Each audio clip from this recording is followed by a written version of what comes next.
Bueno, pues yo sí nací aquí en El Torno, me crié aquí hasta los 18 años que me fui a Granada a estudiar Historia del Arte.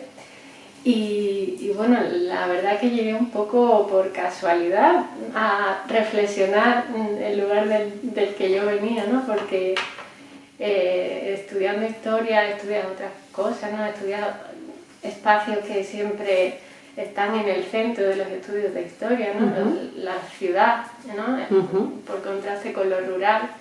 Y la verdad que nunca había prestado atención a mi propio pueblo, ¿no? A mi origen.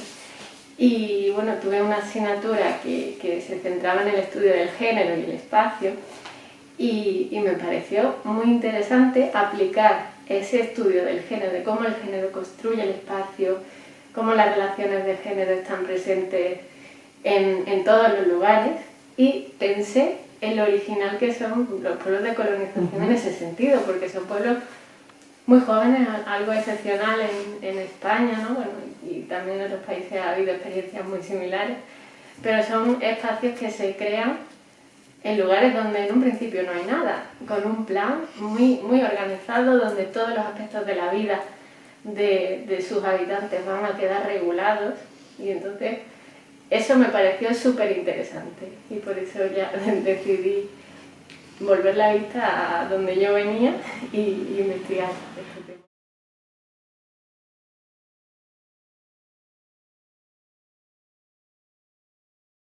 Exactamente, sí. Está todo documentado, es increíble hasta el punto de cómo se llega a detallar todo, tanto a nivel técnico, espacial, como a nivel social, porque se trata, cuando se crean los pueblos, hay una especie de ingeniería social ahí, en primer lugar con la elección de colonos. Se decide quién va a venir a estos pueblos según una serie de características. En ese sentido, pues se detalla en el archivo que solo pueden venir familias numerosas, hombres sobre todo casados, o sea, las mujeres que vienen con los hombres forman parte de esa familia, y todo eso está en el archivo. Y luego ya la casa, la vida social, cómo queda regulada, cómo se crea la iglesia con la intención de que todo el mundo vaya a la iglesia, la plaza, todos esos aspectos están en el archivo. Hay que saber leerlo también, claro, el archivo, pero sí, en ese sentido es una investigación que tiene esa ventaja.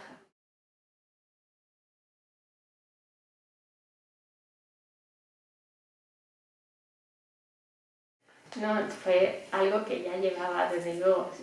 Siempre me había interesado por conocer, bueno, cómo esa diferencia entre hombres y mujeres está presente en todos los aspectos de la vida.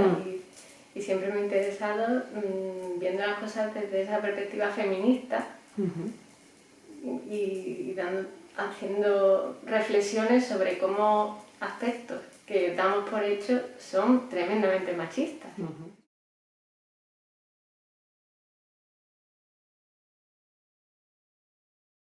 La verdad que todo el estudio ha sido sorprendente un poco porque ha sido de redescubrimiento. Claro.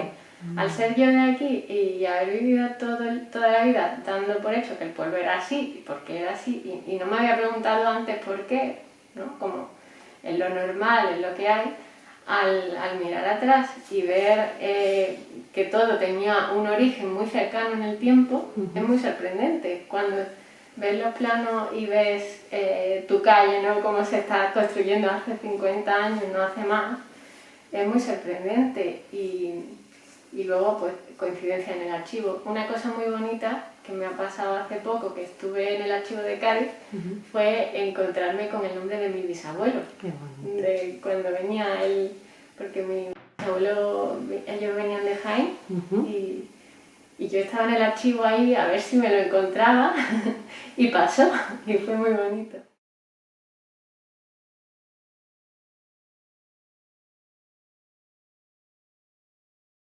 Sí, pues bueno, parto también de la idea de que los estudios de género y el feminismo siempre ha sido muy urbanocéntrico, se ha centrado en la ciudad, en cómo los procesos de desarrollo, de progreso feminista han tenido lugar en los grandes centros urbanos, y lo rural ha quedado un poco apartado, ¿no?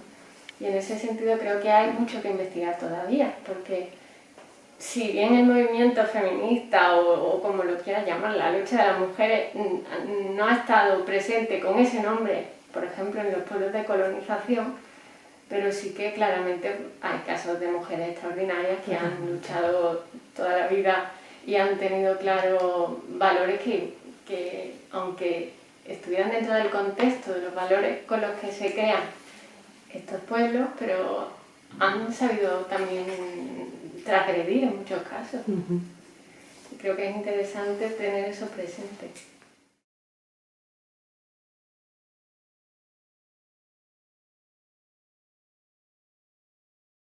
Sí, yo creo que sobre todo en los últimos años y más ahora después de lo que ha pasado en este último año, sí que he visto que en los medios y en el debate público se ha vuelto la vista un poco a lo rural, pero yo creo que siempre ha estado ahí, siempre ha estado el mundo rural.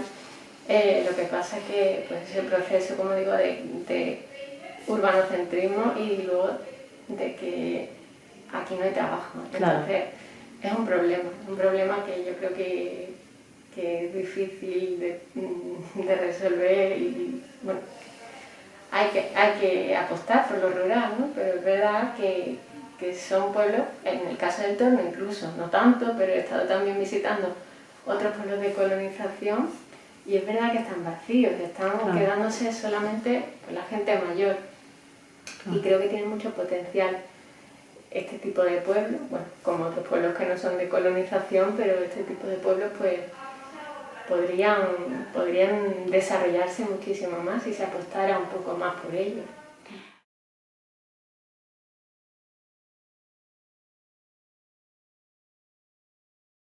Bueno, por ahora en los pueblos de colonización, desde el principio, desde que vas al archivo y ves cómo se categoriza a esos nuevos colonos, ves que el trabajo de la mujer vale menos que el de un niño. O sea, un niño varón tiene un valor mucho mayor que el de una mujer a la hora de trabajar en el campo. Sin embargo, siempre que preguntas, todas las mujeres a las que le preguntes, sea quien sea, te dicen que han trabajado en el campo cuando llegaron aquí, en muchos casos igual que los hombres, ¿no? Ellas tenían esa carga, pero luego tenían la otra. Y esa carga nunca ha sido reconocida. Pero el problema es que todavía hoy sigue pasando de forma muy parecida, sorprendentemente. Mira que hemos cambiado muchísimo, que estos pueblos han cambiado tanto, pero sigue pasando. Entonces creo que es importante llamar la atención sobre eso.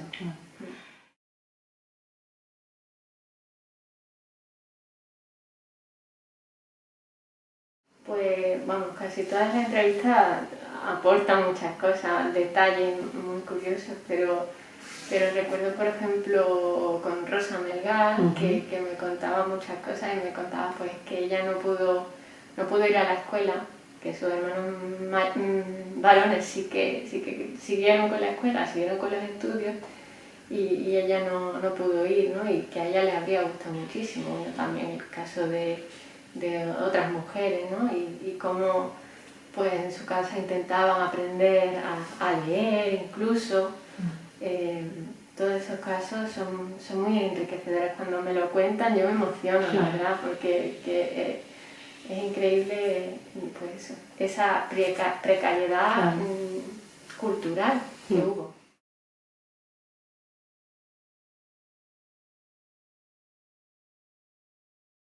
Sí, pues se nota en cómo unas mujeres hablan de otras y siempre normalmente es bastante positivo ese hablar de otra como aquella que me ayudó, ¿no? Se habla de esa ayuda que fue fundamental en muchos casos pues, en los primeros años, incluso para subsistir, ¿no? Me contaba también otro entrevistado que a su madre cuando llegó aquí venía viuda con 8 hijos y ella había salido a trabajar y le robaron las habichuelas y las habas que traía para sembrar, también, algo así. Y luego contaba cómo otras mujeres le habían ayudado, le habían dado esas semillas, ¿no? Para que luego plantara. Y eso es uno de los ejemplos, pero son muchísimas mujeres que cuidaban los hijos de otras. porque estas tenían mucho y tenían que encargarse de ellas. Bueno, y todo eso teje una red que está muy presente todavía ahí en la memoria.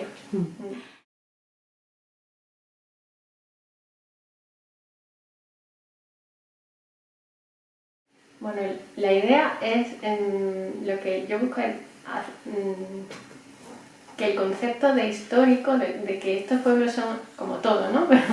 Pero que no se nos olvide que estos pueblos tienen un origen muy claro, que es una dictadura fascista, ¿no? Y que son creados con una idea muy clara de género también, ¿no? No solo de género, porque el discurso fascista, franquista, decía cómo tenía que ser un hombre, cómo tenía que ser una mujer, en todos los aspectos de la vida. Y se regulaba qué comportamientos tenía que tener una mujer y qué comportamientos un hombre, ¿no? Muy ligados a la Iglesia católica.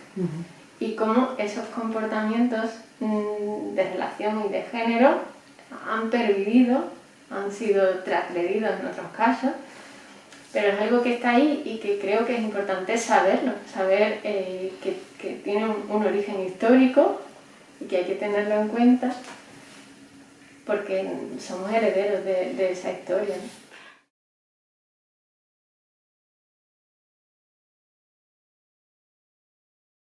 Sí, pues la corona ideal sería madre de muchos hijos, cuanto más hijos mejor, porque era uno de los criterios para ser colona, para ser mujer de colono, mejor dicho, porque como decía, a ella no se le elegía casi nunca, solo en casos... La propiedad era de él. Exactamente, solo en algunos casos que me ha sorprendido, porque ha habido casos que sí que se les fueron colonas a ella, pero eran viudas, ¿no? Claro. Entonces, una mujer madre, una mujer dedicada a la casa, una mujer cuidadora de su esposo y una mujer que no tenía una vida propia. Y yo creo que tenemos que tener en cuenta eso porque todavía esa idea, aunque parezca que no y digamos que hemos avanzado mucho y que hemos cambiado mucho, sigue estando. Las mujeres siguen en muchos casos sin tener presente que ellas también tienen que tener un espacio propio y no dedicar su vida una habitación propia a los demás, exactamente, como decía Virginia, ¿no? Pues nada, Laura, ha sido un placer. Esperaremos a que termines tu tesis para seguir hablando y profundizando y que nos cuentes muchas más cosas. Felicidades, porque es un trabajo muy necesario. Muchas gracias. Gracias.